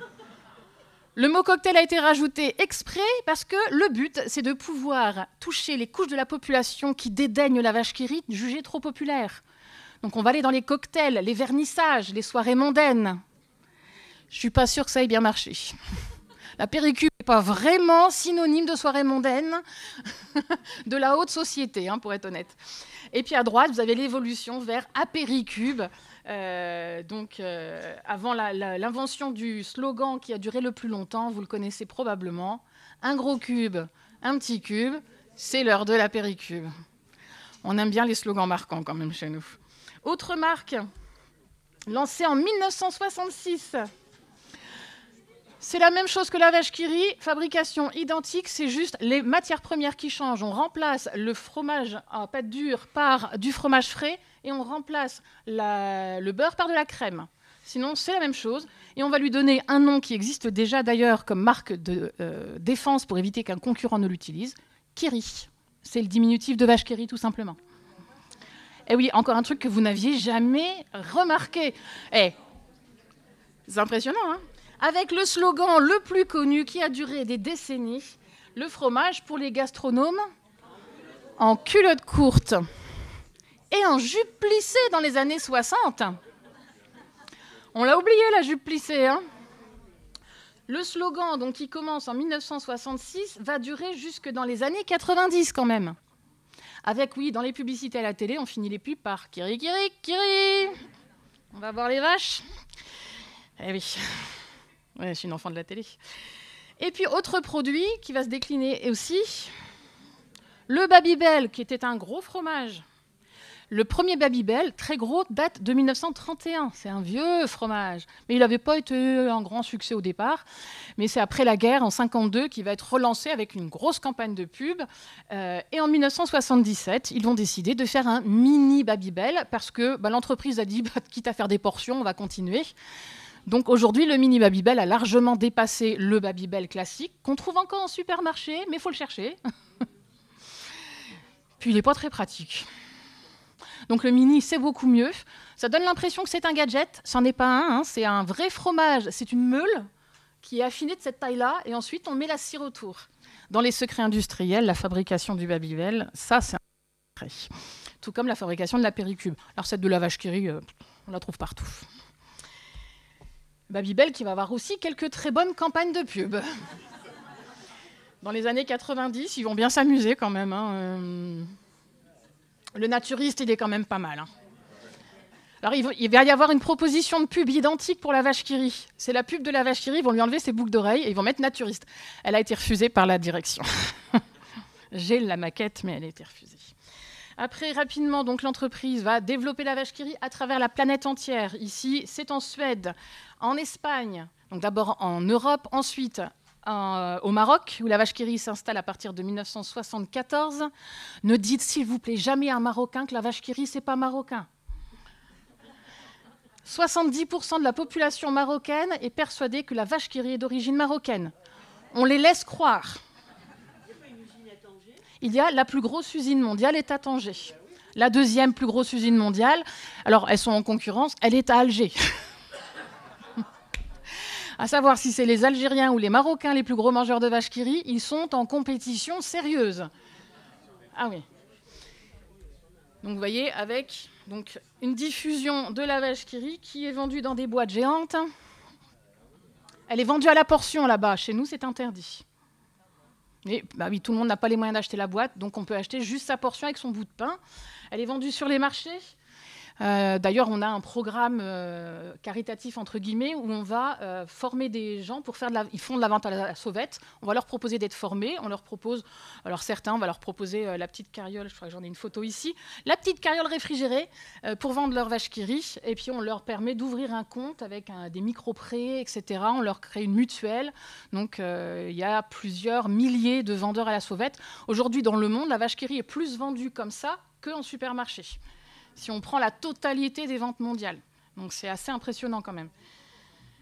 Ouais, elle est arrivée jusqu'à New York. Ça, c'est une pub qui impressionne, hein. Pas très réaliste. Alors oui, non, pour les Américains, c'est très important de dire que c'est fait avec du fromage suisse. En gros, c'est des meules de fromage. Savoir si c'est vraiment suisse ou pas, c'est pas grave. C'est pour dire que c'est un fromage à pâte dure, en fait, hein. En gros, c'est pour souligner que c'est pas du fromage américain. Pour vous montrer l'évolution de l'étiquette. On a vu un petit peu cette évolution à travers les époques. Là, c'est la version à l'international. Donc la particularité de la vache qui rit à l'international, ce qui fait la richesse des collections, mais c'est insupportable pour réussir à tout collecter, c'est que quand on s'appelle la vache qui rit, contrairement à Coca-Cola, ça veut dire quelque chose. Et donc, il faut traduire le nom pour que les gens ils sachent de quoi on parle. Et donc, dès la première usine à l'étranger qui date de 1929, qui était en Angleterre, on va traduire le nom, donc The Loafing Co en anglais, la Vaca qui rit pour les hispaniques, Abaca qui rit pour le Portugal, Konbokwoi pour le Vietnam, Al-Baraka Daika pour l'arabe. Donc tous les pays. Alors, attention, parce que pendant un temps, c'était des traductions différentes selon les pays. Alors, arabophones, c'est compliqué. Alors en russe, j'essaye même pas. Vous avez quoi d'autre? Vous l'avez en grec, je ne connais pas non plus. Vous avez la Vesela Krava, ça c'est en tchèque. Voilà. Une trentaine de traductions différentes. Alors aujourd'hui, ça disparaît, de moins en moins de traductions. Les gens ont compris qu'en français, c'était la vache qui rit, donc de plus en plus, on trouve le nom français. Donc ça, c'est chouette. Bon, c'est moins drôle sur les étiquettes, parce qu'elles sont toutes pareilles. Et puis, effectivement, là, vous avez l'évolution. Mais selon les pays, l'étiquette, elle était changée pas en même temps. Alors, quand on était à telle idée en 1970, ils avaient encore l'étiquette des années 50, etc., etc. Il y avait un décalage. Puis ils n'aimaient pas le nouveau truc, alors ils disaient non, nous, on ne change pas. Et bon, il y a quelques années, l'entreprise a dit on va arrêter ça. Et maintenant, tout le monde la même chose. On ne change plus d'étiquette. Tout le monde fait la même étiquette en même temps. Donc c'est beaucoup moins drôle. C'est beaucoup moins drôle. Mais dans le monde entier, avec juste la différence de nom, et puis il y a les saveurs aussi qui peuvent être différentes. Alors ça, c'est encore un autre sujet, parce qu'en France, on est un peu têtu. La vache qui rit, on ne la veut que nature. À l'étranger, vous avez de la vache qui rit au crabe, la vache qui rit jambon. On a eu de la vache qui rit à la fraise aussi pendant un temps. Vache qui rit jambon, vache qui rit ail et fines herbes. En fait, tout ce qu'on a dans les apéricubes, ça peut exister en vache qui rit. En France, si c'est un apéricube, on veut bien. Si c'est de la vache qui rit, on veut pas. On est têtus, les Français, on est têtus. Bon, après ce petit passage à l'international, on va terminer aussi avec plus récent. Alors bon, celle-ci, c'est quand même pas particulièrement sympathique. On est vraiment dans ce que je vous ai expliqué. Là, ce n'est que le produit. La vache qui rit, ce qu'il y a dedans, le dessin de la vache, c'est petit machin dans le coin. Plus tard, donc là, on est fin des années 80. Milieu des années 80. Début des années 90.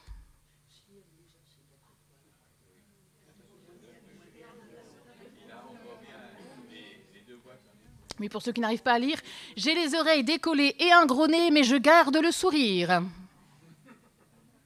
Elle a de l'humour, hein? Vous remarquerez que le nom de la vache qui rit n'est pas très visible, hein, mais normalement, arrivé là, on sait qui c'est. Il y a une deuxième publicité, malheureusement, je n'ai pas de belle numérisation de cette image. À la même époque, ils ont sorti une affiche, fond rouge, la silhouette de la vache qui rit en noir. Qui suis-je ? Faut avoir confiance quand on se dit qu'on est arrivé à un tel point qu'on peut faire de la pub sans indiquer qui on est. Mais c'est une publicité qui ne tourne cette fois-ci, comme celle-ci, que sur l'image. Si on ne sait pas ce que c'est que la vache qui rit, ça ne parle pas de fromage, on ne sait pas ce qu'on achète, on ne sait pas ce qu'on vend. Donc je vous le disais, hein, c'est compliqué de réussir à faire un équilibre. Alors bon, là, ça ne va pas être drôle, parce que c'est encore une vidéo, mais sans le son. Après, peut-être que certains d'entre vous pourront le faire, si vous vous souvenez de cette pub. C'est la pub télé la plus iconique de la vache qui rit. Elle s'appelle Le Casting. À l'école, on refaisait la pub sur la cour de récréation, hein, pour vous dire. Exactement. Ah ben, vous allez pouvoir la faire, la bande audio. Effectivement, l'idée, c'est de trouver la star du fromage. Donc trop typé, trop maigre. Trop typée, c'est celle-là, la trop typée, trop lourde. Il n'y a que la vache qui rit pour être la vache qui rit. Voilà, ça vous dit quelque chose, cette pub ? 1985. Avec le super slogan quand même, la vache qui rit, le fromage à part. Je ne sais pas si tout le monde a compris la blague. On essaye, hein. Eh oui. Donc, alors cette publicité que vous venez de voir, c'est le mélange parfait, puisque vous avez, dans cette pub, des vaches. On fait un casting, donc on se base énormément sur l'image de la vache qui rit, ce personnage emblématique qui est la seule qui peut représenter la marque. Mais le produit, puisque quand on dit trop lourd, trop gras, trop typé, trop maigre, on parle de fromage. Donc, en même temps, on est en train de vous dire que c'est un fromage qui est parfait. Donc là, on a le bon équilibre entre le produit et la pub, et l'image. Après, ils ne vont pas vraiment apprendre de leurs erreurs. Alors, cette pub va être traduite, moi, je dois l'avoir en 25 langues dans nos collections. C'est très drôle, hein, mais je ne vais pas vous les passer. Mais, surtout qu'on n'a pas le son, alors ça serait 25 fois la même. Mais effectivement, elle va être traduite dans le monde entier. Ça va être la même pub partout. Gros succès, elle va avoir des suites. Elle va être réutilisée dans d'autres versions. Ils vont recréer des dessins animés dans certains pays. Toujours, on va comparer des vaches pour comparer les produits. Donc il y a une version tchèque, par exemple, où c'est un concours de beauté. Et donc, elles sont toutes là pomponnées comme ça. Et on a une famille qui est sur son canapé en train de dire « mais elles sont toutes très moches ». Et là, il y a la vache qui rit qui apparaît. Et forcément, elle est superbe. C'est la meilleure. Donc voilà, c'est plein d'humour comme ça sur la vache qui rit.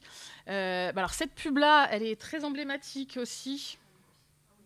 Malheureusement, sans le son, c'est pareil, c'est pas très drôle. Là, on est arrivé quand même en 2001. Pourquoi la vache qui rit, rit. Et donc, en fait, ils font semblant de faire un micro-trottoir et les gens donnent des réponses à la... Voilà. Donc, le petit garçon, je crois qu'il dit « parce que c'est ma copine ». La gamine, elle dit « parce qu'elle fait sa crâneuse ». Il y a la version avec le gars qui a un marteau-piqueur, donc on n'entend pas la réponse, ou le stomatologue qui est là avec la fraise, donc on n'entend pas non plus la réponse. Et le principe, c'est de dire « la vache qui rit », mais on ne sait toujours pas pourquoi. Est-ce que vous savez pourquoi? Après autant d'explications. Moi non plus. La vache qui rit, mais on ne sait toujours pas pourquoi. Donc voilà. Et en plus, c'était la première grande publicité Internet, puisqu'il y avait un grand concours de la vache qui rit. Il fallait envoyer la réponse. Pourquoi la vache qui rit, d'après vous? Il y a eu des dizaines de milliers de réponses. Ça a été un gros succès, soit par Internet, soit par courrier. C'était bien compliqué. J'ai le vainqueur, puisque c'est une dame qui a fait une petite vitrine miniature avec une école, et tout dans l'école est vache qui rit. Enfin, l'objet est magnifique. Il est exposé actuellement dans notre exposition temporaire qui représente plein d'objets plus ou moins insolites. Mais c'était une grosse campagne, et c'est aussi la chose dont les gens se souviennent beaucoup, puisque généralement, en arrivant, les gens font « Pourquoi la vache qui rit, rit ?» On ne sait toujours pas pourquoi. 10 ans plus tard, la vache qui rit fait une grande révolution. Encore une fois, elle passe en 3 dimensions avec un dessin animé 3D. Ce qui va nous faire une vache qui rit qui commence à un petit peu perdre la boule, pour être honnête, puisque la vache qui rit dans la pub, elle est en 3 dimensions. Donc avec une publicité, heureusement que je ne l'ai pas, parce que de toute façon, sans la musique de Philippe Catherine, ce serait beaucoup moins drôle. Où elle est avec ses copines dans une grande ferme où elle fabrique de la vache qui rit. Avec la musique, je vais vous le chanter un peu, si ça vous donne... ça fait « Quand la vache qui rit, rit, c'est vachement réussi ». Bref, bon. C'est Philippe Catherine. Il y a plein de nouveaux copains qui sont arrivés en 3 dimensions. Mais dans les publicités, elle est en 3D. Dans les étiquettes, elle est toujours en 2 dimensions. Et là, vous avez 2 évolutions plus récentes. Donc celle de gauche, on est sur les années 2000 jusqu'en 2010 jusqu'en 2017, donc celle de gauche, et celle de droite, c'est 2017. Alors, comparons nos 2 têtes de vache qui rit. Celle de gauche, ils avaient fait des efforts pour essayer de la mettre presque en 3D avec des petits éclats blancs. Je suis désolée, je suis un petit peu moqueuse de nos équipes marketing, parce qu'ils mettent des années pour pondre une grande différence. J'étais là quand ils ont pondu celle de droite. Et ils étaient tout contents de dire, après des années de travail et beaucoup d'argent, « Regardez la nouvelle vache qui rit ».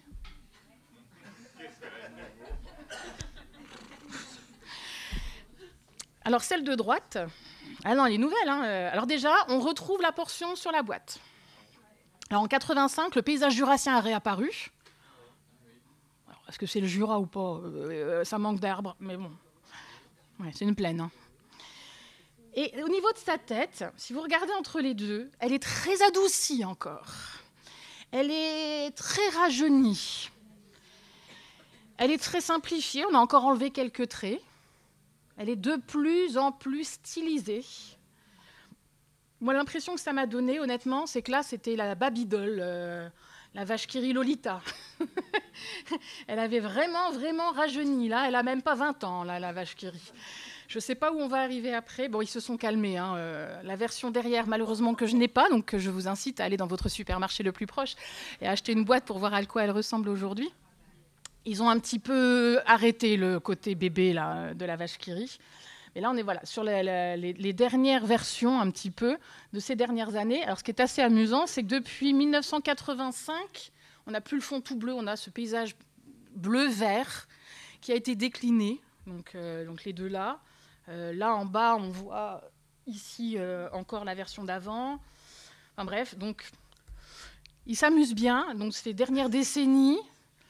Et on a fait une exposition pour les 100 ans de la vache qui rit. On avait mis 10 boîtes de vache qui rit pour représenter chaque décennie. Donc chacun pouvait retrouver la boîte de la décennie de son enfance, de sa naissance, de son enfance, etc.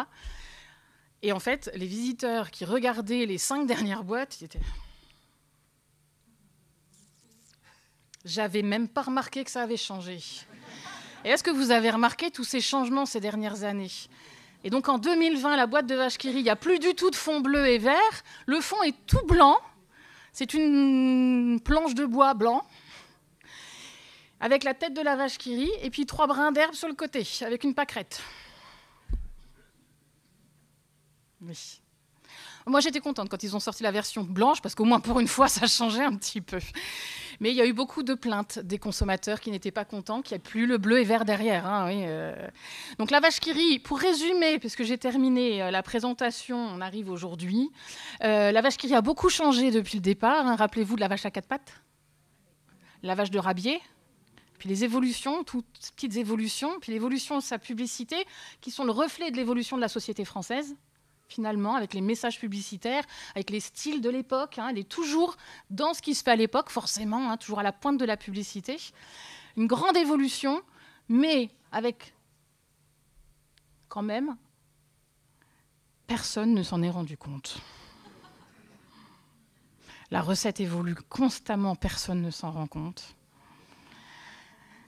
Et l'image, elle évolue constamment, et vous ne l'avez jamais vue. Donc, oui, mais vous avez vu tout ce qu'elle a changé, mais on ne s'en rend pas compte quand elle change. C'est l'image subliminale, vous savez. C'est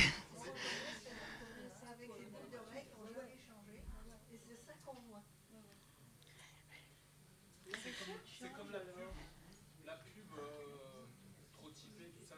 Ouais. Vous avez dit que c'était elle datait de 85, moi ça m'a vachement surpris, je crois que c'était... Moi je pensais pas ça. Non, 85. Merci de me dater. Hein.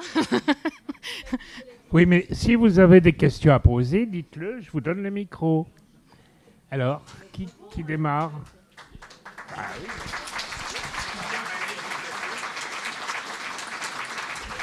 Donc, merci beaucoup pour cette présentation que je qualifierais de très dynamique, Merci. très humoristique et passionnante. Ce serait dommage d'être triste avec Qui la vache. veut poser une question ? Il n'y a plus de questions. Et si pour que les gens derrière entendent. J'ai lu il y a quelques temps Parlez. que le petit opercule sur la portion allait disparaître. Alors oui, c'est très compliqué, ça ne va pas se faire tout de suite, mais effectivement, pour des raisons d'écologie, l'entreprise essaie toujours de trouver des moyens d'économiser les emballages pour ne pas continuer à tuer trop d'arbres.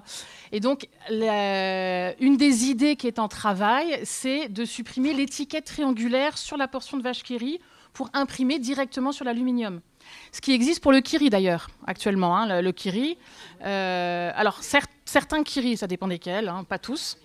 Mais voilà, je vous avoue qu'effectivement, les collectionneurs de vaches qui rit sont un petit peu aux abois, parce que bientôt, ils n'auront plus rien à collectionner. Déjà, dans beaucoup de pays, il n'y a pas d'étiquette sur les boîtes de vaches qui rit, puisque c'est directement imprimé sur le carton. Donc la France, on fait un peu de la résistance, les usines refusent de passer à ça, parce qu'actuellement, on fabrique des boîtes rondes, vides, qui peuvent être utilisées pour toutes les tailles, et quand il y a un changement de logo, on n'est pas obligé de jeter les boîtes qui ont déjà été imprimées. Donc on fait quelque part des économies sur le long terme et sur les changements. Par contre, il y a une boîte en carton plus une étiquette en papier.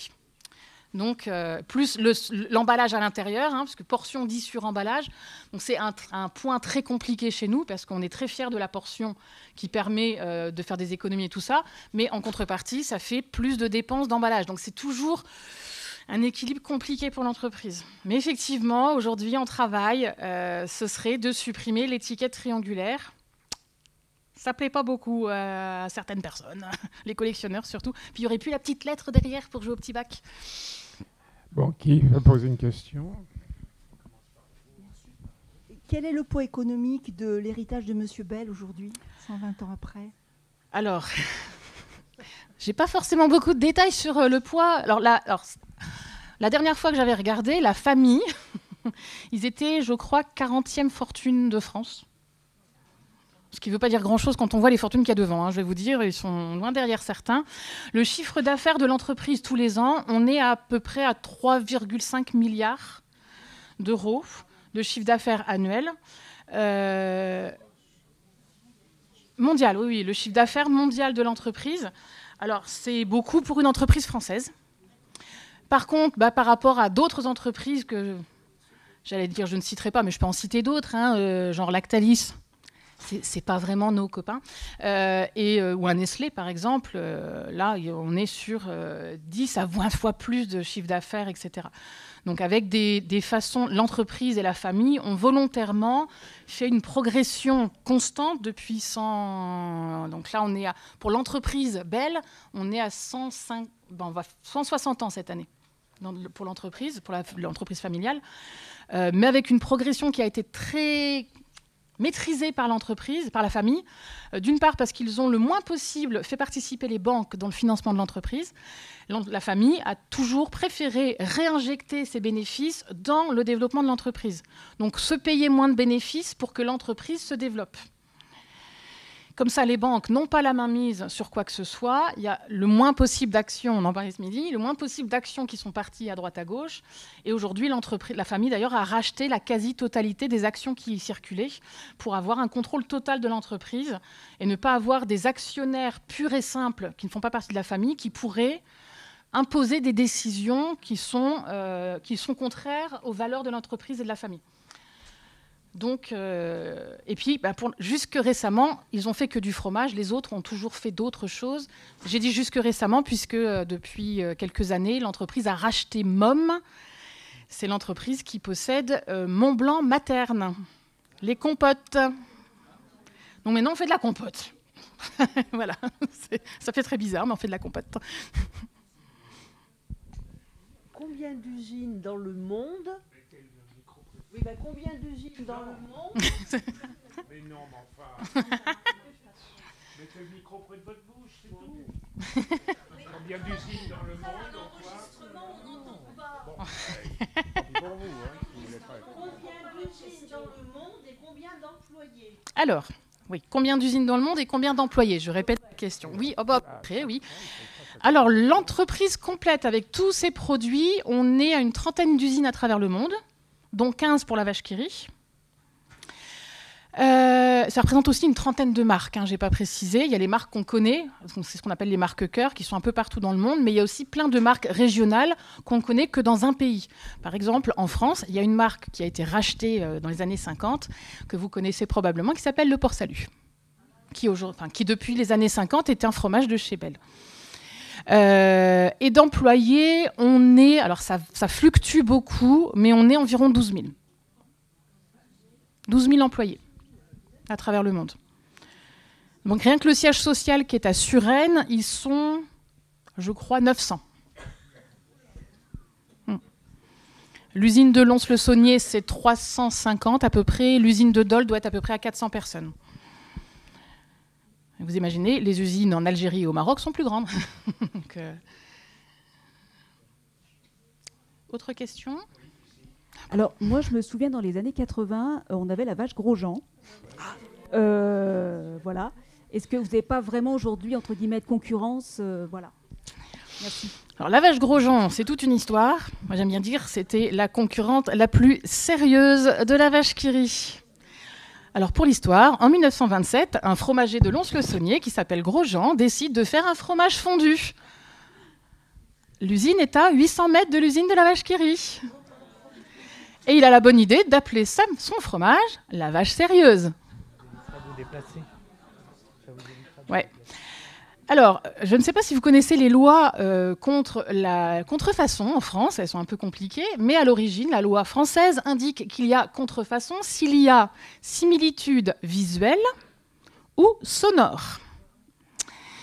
La vache qui rit, la vache sérieuse, ce sont deux vaches, mais interdire à un fromager de mettre une vache, ça va être compliqué, mais la vache qui rit, la vache sérieuse, ça ne rime pas, donc ce n'est pas une contrefaçon. Donc la vache sérieuse va faire son petit bonhomme de chemin en faisant très peu de publicité, ils n'ont pas besoin, hein, ils surfent sur la pub de la vache qui rit, c'est très bien pour eux.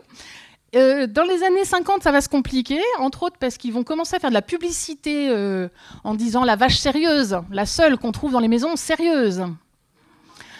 Bell va faire une pub basée sur Rabelais qui va dire « Le rire est le propre de l'homme et de la vache qui rit ».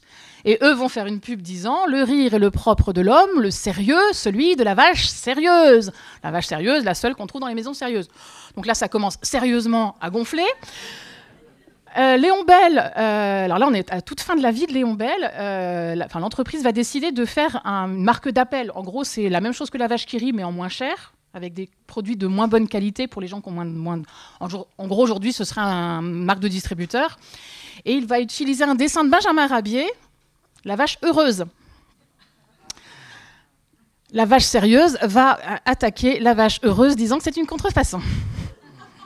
Bon, ils étaient quand même bien culottés, donc la vache qui rit va contre-attaquer, procès. La vache qui rit perd tous ses procès, c'est-à-dire que la vache heureuse est interdite et la vache sérieuse, il n'y a pas rime, donc n'est pas considérée comme une contrefaçon. Il va y avoir, je crois, 6 ou 7 ans de procès, d'appel et de... Voilà. Et en fait, en appel, la vache qui rit, alors moi j'imagine toujours la scène d'un film à l'américaine, ils vont venir au tribunal avec 900 courriers de fans qui vont avoir écrit « La vache sérieuse, fromagerie Belle ». Prouvant ainsi que les gens font un petit peu la confusion entre les deux. Confusion volontairement créée par la vache sérieuse avec ce nom qui se rapproche de la vache qui rit par antinomie. Par opposition de caractère, je crois, qui va être mis dans le procès. Et donc, ils vont gagner, ils vont réussir à prouver que c'est bien une contrefaçon. Et à partir de là, ça fait jurisprudence pour la loi française. Il n'y a pas besoin de rime et de similitude visuelle pour faire une contrefaçon. Je vous viens de faire un petit cours de droit, là, en plus. La vache sérieuse a été interdite. Elle a pris le nom de son fabricant. Elle est devenue la vache Grosjean. Donc là, on est en 1957, si je ne dis pas de bêtises. Vache Grosjean qui va continuer jusque dans les années 90, après avoir été racheté par Nestlé. Nestlé va revendre Grosjean à Lactalis. Lactalis va supprimer la marque Grosjean. Ils vont complètement arrêter d'en faire. Et aujourd'hui, l'usine est toujours en activité, toujours à 800 mètres de l'usine de la vache qui rit. Et ils font des marques de distributeurs. Mais il n'y a plus du tout de concurrents de marques. Les seuls fromages que vous trouverez sont des marques de distributeurs, donc c'est des marques de supermarchés et la vache qui rit, en France en tout cas. Ouais, c'était long, hein. J'ai des réponses qui ne sont pas courtes. Pour ceux qui... Alors, la mère Picon, alors elle n'existe plus non plus. La mère Picon, c'est comme Graff, donc à peu près à la même époque, dans les années 60.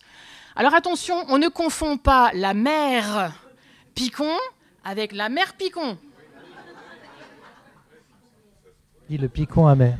Hein, parce qu'il y en a un qui était un alcool et l'autre qui était un fromage. Hein, ne confondons pas. Mais effectivement, la mère comme maman Picon était une autre marque qui a été, tout comme Graff, rachetée par Bell. Donc la marque Picon, chez nous, on ne la connaît plus, mais Picon est toujours vendue. Alors, que je ne dise pas de bêtises, alors je crois que c'est au Liban, peut-être en Iran, quelques pays par là-bas. Ils ont encore du Picon. C'est très bizarre. Mais effectivement, on ne fait plus de Picon chez nous. Petite question, est-ce que vous transmettez cette histoire, ce patrimoine aux collaborateurs des fromageries Bell? Et si oui, comment? Alors oui, on essaye. C'est pas simple quand on est 12 000 à travers le monde et que les transports coûtent cher.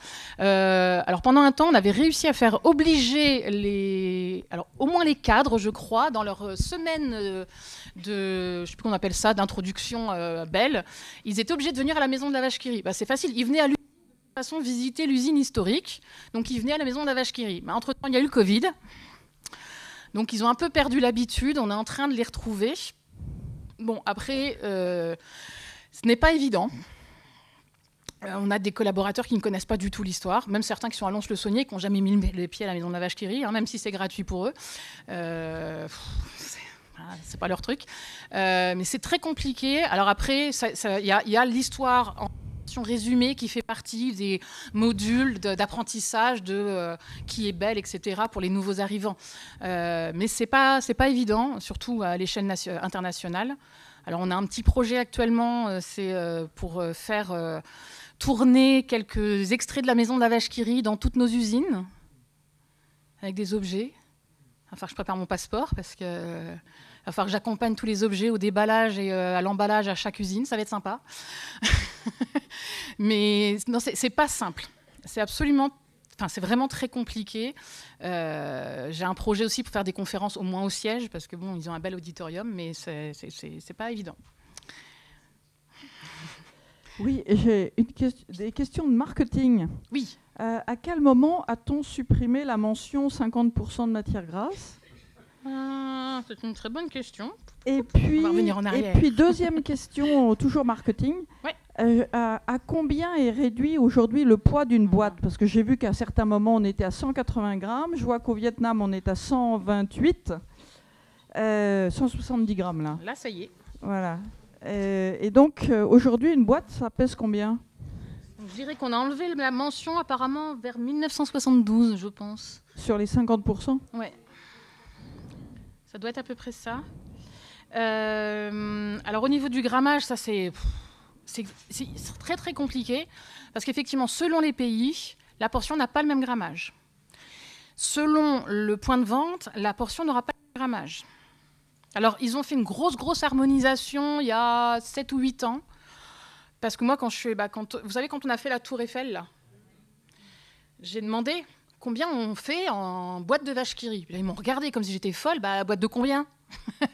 On fait des boîtes de 6, alors elle n'existe plus la 6, de 6, de 8, de 12, de 16, de 24, de 32, de 48, de 88 et de 96. Elles font combien tes boîtes ? Donc en fait, j'ai dû prendre les tonnages des usines que j'ai divisés à la portion moyenne parce qu'on m'a sorti, je crois, 15 poids de portions différents. Et ils ont un peu harmonisé, mais c'est très, très compliqué. Aujourd'hui, je crois qu'une portion doit faire à peu près 17 grammes. À peu près. Alors le kiri a eu quelques soucis récemment avec la shrinkflation. On a accusé le kiri d'avoir diminué son grammage. Et en fait, l'entreprise était là. Oui, mais en fait, c'était parce qu'on voulait que les gens puissent continuer à acheter des portions de kiri. Alors oui, on a enlevé un demi-gramme de kiri par portion pour que ça reste au même prix. Mais c'est pas grave, on va monter. Mais effectivement, la vache qui rit, il n'y a pas eu ce problème. Mais on doit être à peu près à 17 grammes, je crois. Mais ça dépend encore une fois. Les États-Unis, par exemple, ont des portions plus grosses. Ça étonnera quelqu'un. Elles sont plus grosses, ouais. Une autre question ? Non ? C'est fini ? Plus de questions ? Bon, non. Bon, alors, merci beaucoup encore pour cette session passionnante. Merci à vous.